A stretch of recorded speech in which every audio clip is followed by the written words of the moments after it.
Matt got a horse while he's only a year and a half old when we got his first horse. He was an individualist, did everything his way.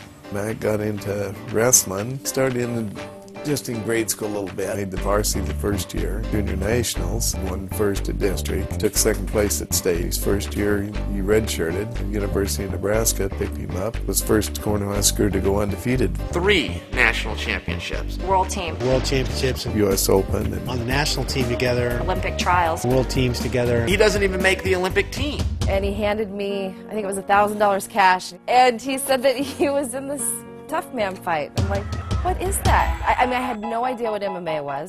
All I heard about is the WWF. I thought that maybe he would decide he didn't like it, or maybe it was a little too brutal for him, he wouldn't like it, but I was wrong. He had one of the best records in the UFC for the middleweight class. They were scared that Matt was going to run through his golden boys. We've got some poster boys in the sport. Rich was their poster boy. He's not what you want your fighter to look like. And the balding head, and he has kind of a lanky body. He's not muscular.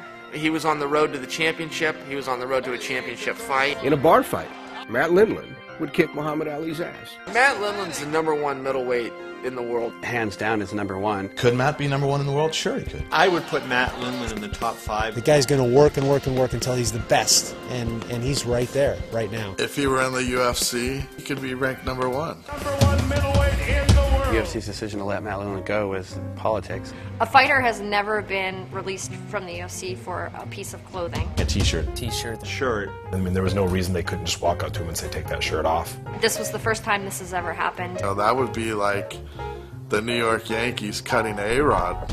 And one guy was yelling, Dana White for president. I mean, that sort of stuff will get to you. I don't care who you are. And that's what happens when you have a promotion running the show, setting up their own rankings, and doing basically what they please. Dana White is not the same guy that I knew back then. Here's Dana White flying from country to country in his private jet. He wants to be that Vince McMahon type of guy. Rampage Jackson. I've heard of Rampage Jackson. Randy Couture. Absolutely. Matt Hughes. Yes. Chuck Liddell. Absolutely. Have you ever heard of Matt Lindland? No. Matt Lindland? Not Matt, no. Okay. But Matt Hughes. Matt Lindland. Maybe. Have you ever heard of Matt Lindland? Matt who? Lindland. No, I haven't. Is he one of the new up-and-comers?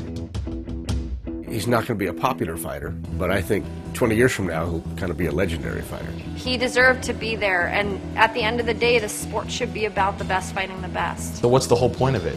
If the best aren't fighting the best, I don't understand what we're doing with this thing. It's not really a sport until that happens. People who know MMA know Matt Lindland.